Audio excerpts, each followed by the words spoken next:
so much. May God bless you and prosper your way. Amen. Dear, there is Mungu anainua viongozi kwa kila neno. Tumeona moja ametokea. Amen. Na wasalimu ndugu wa Kristo, nikitambua uongozi wa kanisa chini ya mchungaji wetu David na wachungaji wengine na baraza la wazee, mashemazi wetu na viongozi wa viungo vya kanisa vyote, katika jina la Mwokozi wetu Yesu Kristo. Amjambo. Nilifika jana usiku nyumbani, usiku wa manane, na mama akaniuliza, mbona umekuja late sana? Si haina maana ujisumbue sana. Nikamwambia hapana, nilikuwa na shauku ya nyumbani. Nikasema katikati ya busy schedule, I want to be home. Na niwe kanisani asubuhi ya leo. Nimekuja, nimekuwa na shauku kubwa. Ninafurahi vile kanisa inavyoendelea. Ninasikiliza hata nikiwa mbali. I listen to the church because I believe in the church, that it is the hope of the world and the hope of the society. Najiuliza mara kwa mara kwamba kama hakungekuwapo na unabii ndani ya kanisa, dunia hii ingekuwa namna gani? Wajana na forojo ya watu ambao hawajali imani, wajana na wao. Maana dunia hii ikiwachwa mikononi mwao, watamalizana wenyewe. Kinachoshikilia dunia ni neno lililo na matumaini. Nilipokuwa nikifikiria mapema asubuhi kwamba nitakuja kanisani, I like listening to God. Sikie ni neno gani angelitaka niseme katika kuwasalimia. Nilipofika na kusikiliza mtoto akihubiri, akalete ujumbe niliopata mapema leo hii, kumbe it is the Spirit of God. Muniruhusu nitaje maneno machache alafu tuombe, sio?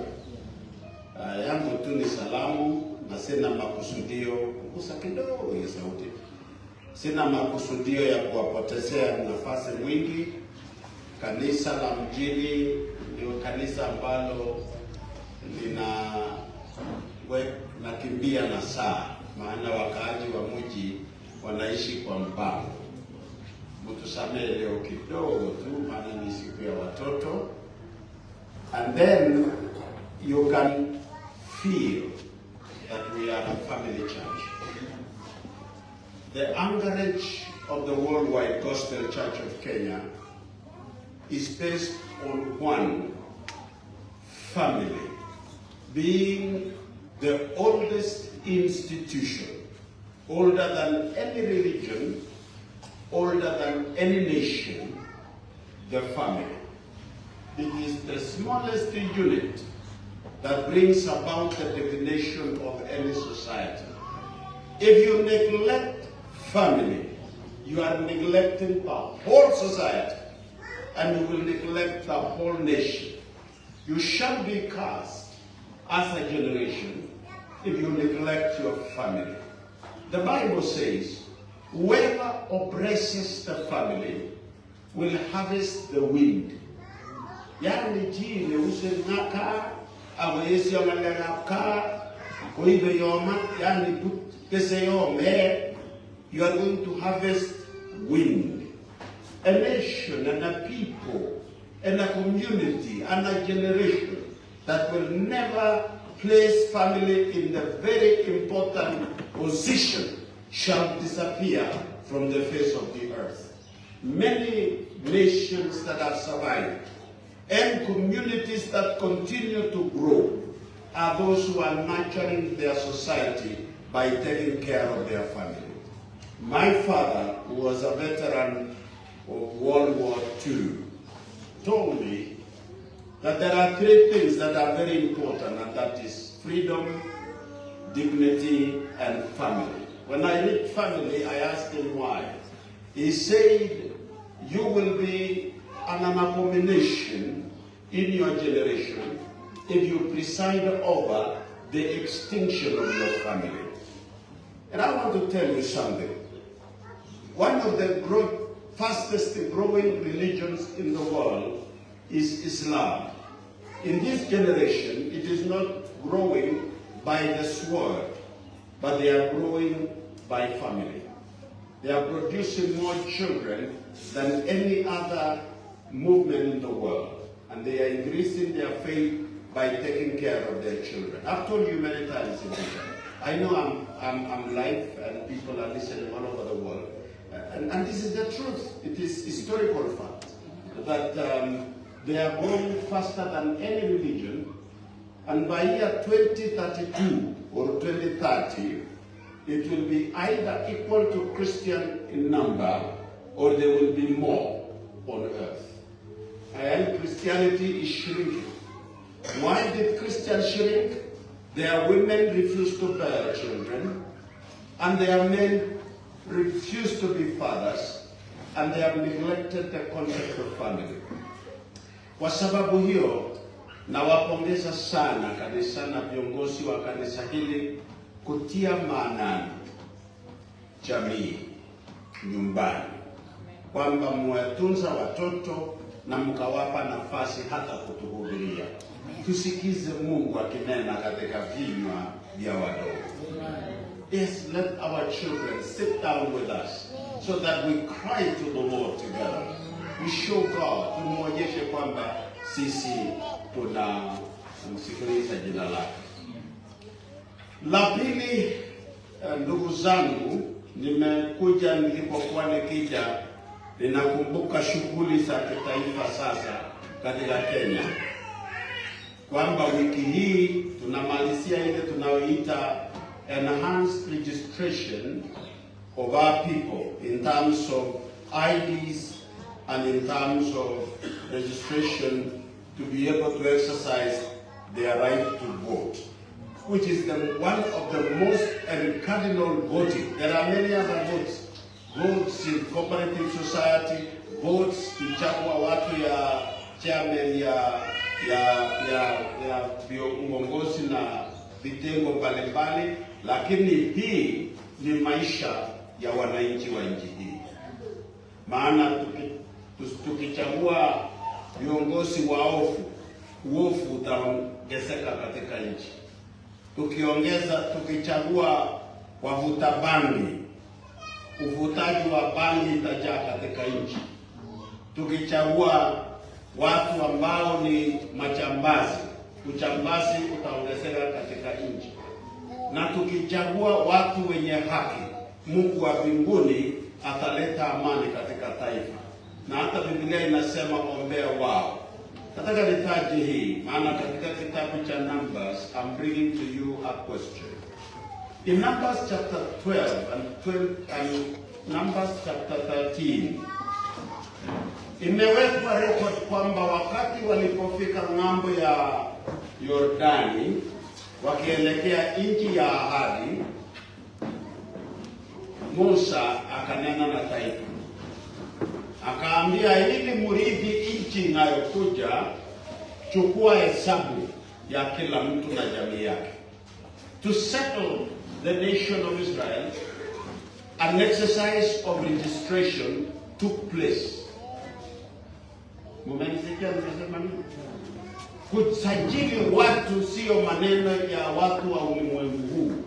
Hii ni mpangilio wa Mungu. The exercise of registering citizen imetokana na tabia ya ulimwengu wa Ukristo, kwamba registered. Wakati Yesu alipozaliwa, kina Mariamu na wale na Joseph akiwa mama akiwa mjamzito, walienda huko kwenye mjini na exercise ya registration ya dunia ya nchi kwa jumla ilikuwa inaendelea.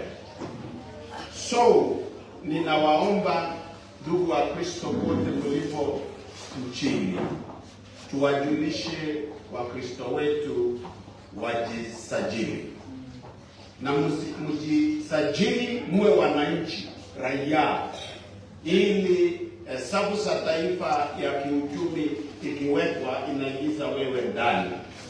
Sasa usipohesabiwa utakuwa ukikula mgao ya mtu mwingine, lakini ili ule ile yako lazima usajiliwe kama mwananchi wa taifa hili. La pili, mwaka unaokuja ni mwaka wa uchaguzi. Na ninapenda kuambia Wakristo, tafadhali, popote mlipo, wacha kelele ya wanasiasa wanaposema maneno yao, wachana na juu mashindano ya kutafuta kiti, lakini haki ya kupiga kura ni juu ya maisha yako na ya watoto wako. Elect people at county, wale ambao watachaguliwa kama MCA, wachaguliwe kama wabunge, wachaguliwe katika Senate, women rep, president, musajili. Mwisho ni neno ambalo Mungu alikuwa ameweka moyoni. Hiyo sio dhambi. Hiyo ni mambo usilimu na wajia mimi ni nani, sio lazima niseme neno hili. Si mnaniuliza kwa moyo, na netesetaje mawezo ya Kristiani? Sisi mnasema hiyo. Sisi nawazungumzia kama ndugu. Lakini mnajua mimi na sio. Haya, neno la ndani sasa wa nyumba ya imani ni kwamba I have a question in the book of Isaiah, chapter 43, reading from, 53, reading from 1 to 7. I'm not going to go into details, lakini nitaenda kwa ujumla tu. Inasema hivi: whose report will you listen to? Swala muhimu katika maisha yako na katika kuishi kwako inategemea ni ujumbe wa nani utalikubali na utaamini, kitakayo sababisha maisha yako kwa mambo yafuatayo. Whose report will you believe as authoritative in matters word? Neno. Hiyo ni ngalega moja.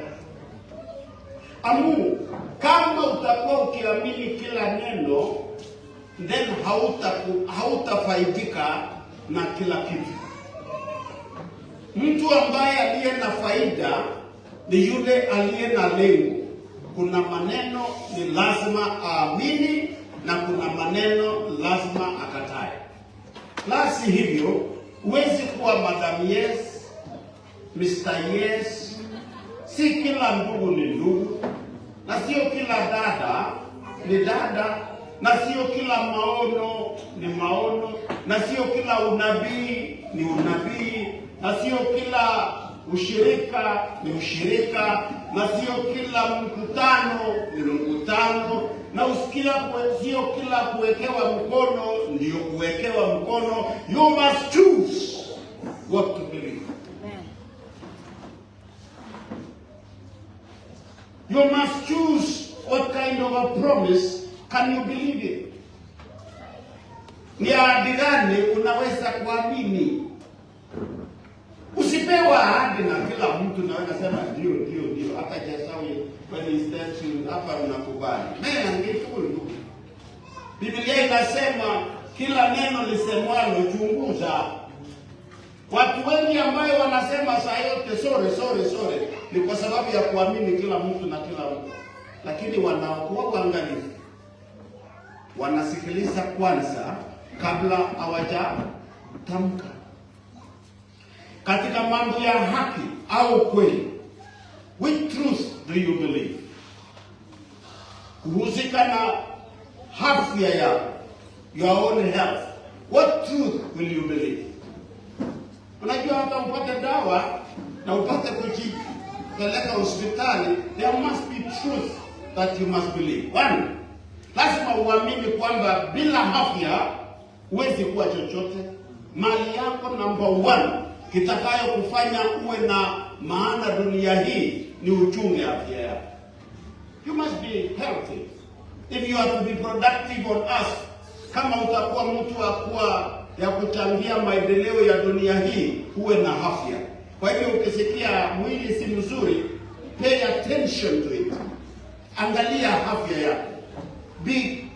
Yaani hata watu wakisema uwe na neno la mwisho kuhusu afya yako. You are responsible of your health. Listen to me. Ya kwamba usitawaliwe na mawazo ya watu wengine, waganga, watu wa kitamaduni ambao wanasema ngange kitu mwangasabe ayale perejeni mwana hati mita wala miti yale na yema ndoje arage mandao anagera ngeje munje soge ni soge.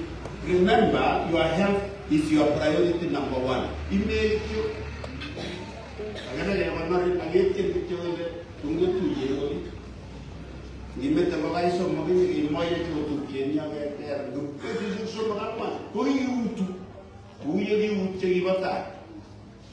take care of your health. Spiritual, mental, social. Health, you need to be healthy. You need to live a healthy life. This is what I worked for in my life as a Christian for many years. And I took care of myself.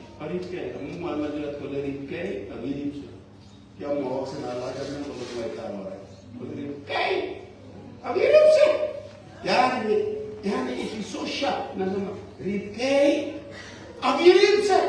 Asingo mwana tisikiwa sasa juli na kawini wa jokele.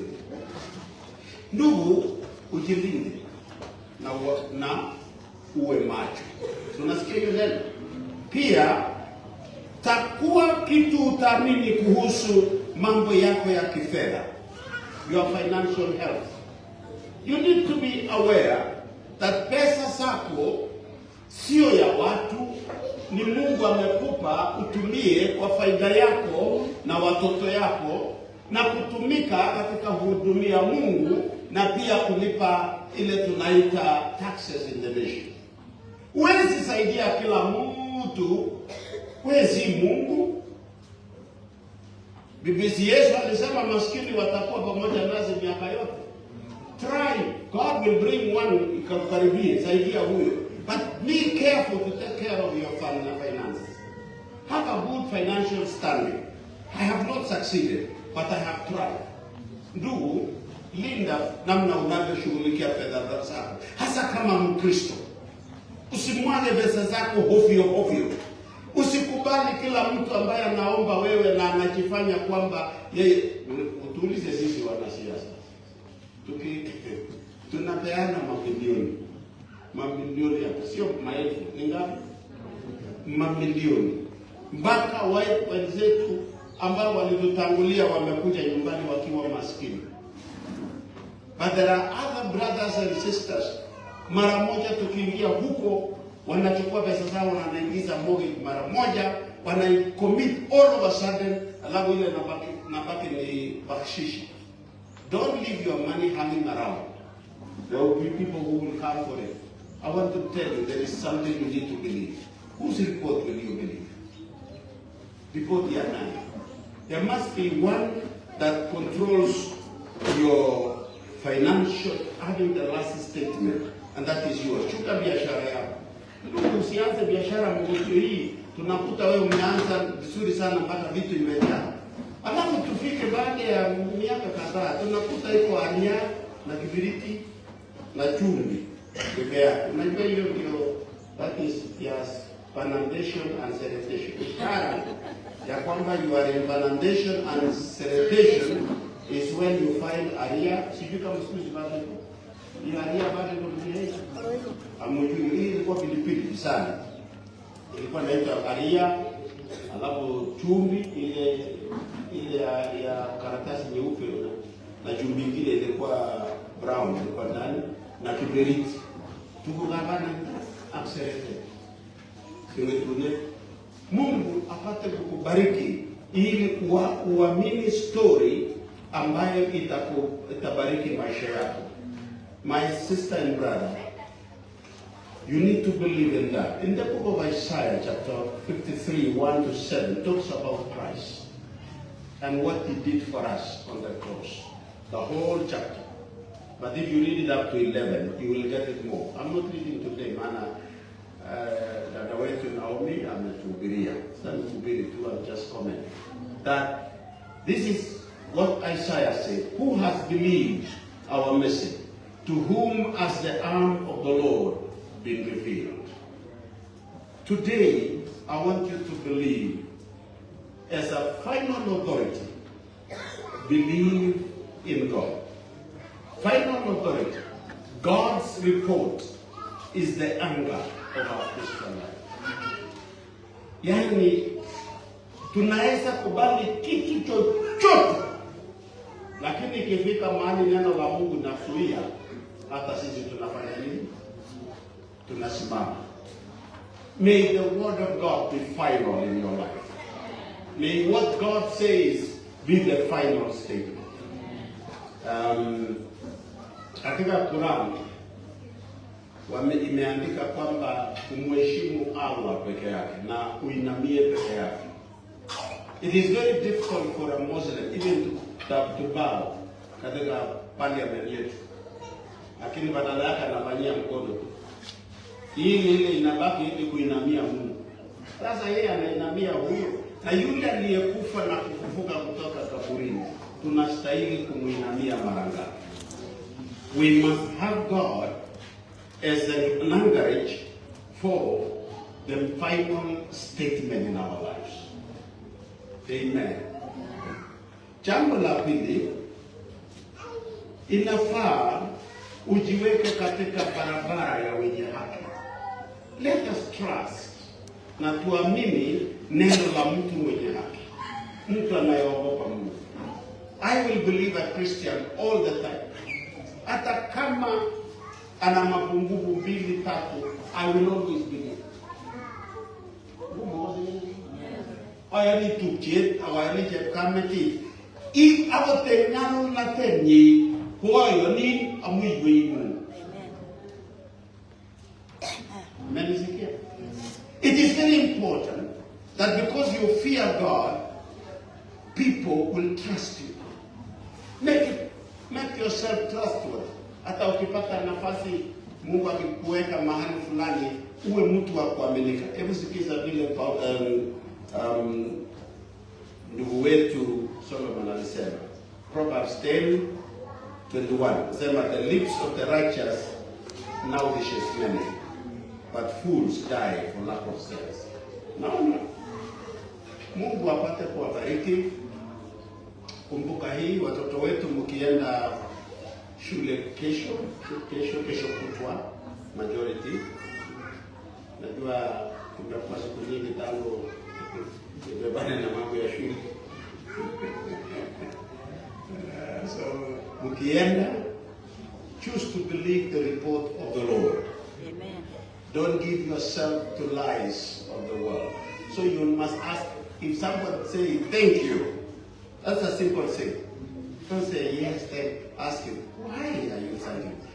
You say first of all, thank you for appreciating me. Lakini you must know. And when somebody says, I hate you, don't tell him or her to hell with you. But why? So the first thing is vigilant.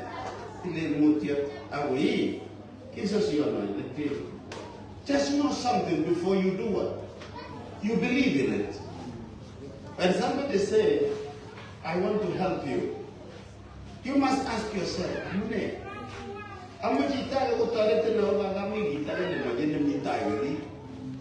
choose the story to believe. And what will help you deal with it is by asking the right question. Why is anyone so generous to you? Maybe because he has known he will trap you so that you become available tomorrow. They can make you vulnerable in the days to come. So don't believe in any persuasion which has no foundation. So with that, I want to wish you God's blessings. Mukisafiri mwende shule vizuri, Mungu awaongoze. Na wazazi, Mungu awabariki. Kanisa, Mungu awabariki. Asante Pastor. We are feeling the presence of God. Nimeanza kuangalia ile imetoka tulizungumzia miaka fulani kwamba hapa itakuwa ndogo, naanza kuangalia magari naanza kuingia itajaa. Hiyo ni kuonyesha there is a progress. Mungu awabariki kazi ya Mungu leo katika jina la Bwana Yesu. Kwa hayo nawatakia heri na baraka. Asante sana.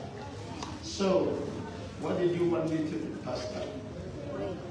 Tunataka kuomba kwa ajili ya watoto wetu, na hata ninyi mnaosikiza mkiwa nyumbani, you can switch off the television and go to the family altar and join us in the church. Those of you who are worshiping with us in our church and those who are worshiping in various churches, we want to pray for our children as they go to school tomorrow and days to come. So I'm inviting you to come to the altar. All the children from kindergarten to college. Amen. Children, we want to pray with you. Tunataka kuwaombea ili muwe na safari yenye usalama. Mungu awalinde, Mungu awape afya mahali muko, na mupate kuendelea mkisimama mkiwa na matumaini kwa siku zinazokuja. You are Christian children. Who are you? You are a Christian child. Who are you? You are a Christian child, right? You believe in God and the God of your fathers. Do you? And we believe in you. Kwa hivyo tunawaombea, si kwa sababu tunaogopa neno lolote, lakini kwa sababu tunategemea Mungu. We rely, we depend on God. On the following. Number one, that God will guide you through in the second term of the year of our Lord 2026. May God give you good health. May God give provisions to your parents to be able to sustain you where you are and their guardians. May God open doors for them to meet your needs and that no one of you will lag behind. Amen. We are praying for you for that. We are praying that you have good memory and be able to talk and represent. We saw the cluster in this morning when the young children were leading the service. Thank you so much. It is normal. It became like all the services. Yes. Tunawatakia heri na baraka ili Mungu wa mbinguni awalinde. Na pia tunawaombea ili maisha yenu yawe marefu, yawe na matokeo makubwa, na Mungu awaweke muwe wa kwanza kwa kila jambo. Popote mlipo hamtafichika, mtajulikana. Na Mungu na favor ya Mungu itakuwa juu yenu. Shall we pray? Father, we want to thank you for giving us children. We want to thank you for Christians and believers who have entrusted their church and their children to the service of our church. We want to thank you, Lord. Prosper them. Guide them. May these children be great in their generation. I speak your blessings upon them. And I speak your blessings upon the church, upon the families, upon the people who are raising them up. Provide them with all the resources they require. Oh God, may they not lack. Everything they touch in this town is a suburb of the city of Nakuru. We want to pray that you multiply them. Make them great, Lord. In whatever they do, in the farm, in their businesses, in whatever they do, service to the country, service in the private sector, may they prosper, and may these children enjoy a good health. Protect them as they travel. Be with them, Lord, and guide them into a clearer future where your light continues to lead them. I bless them and I pray in the name of God the Father, the Son, and of the Holy Spirit. Amen.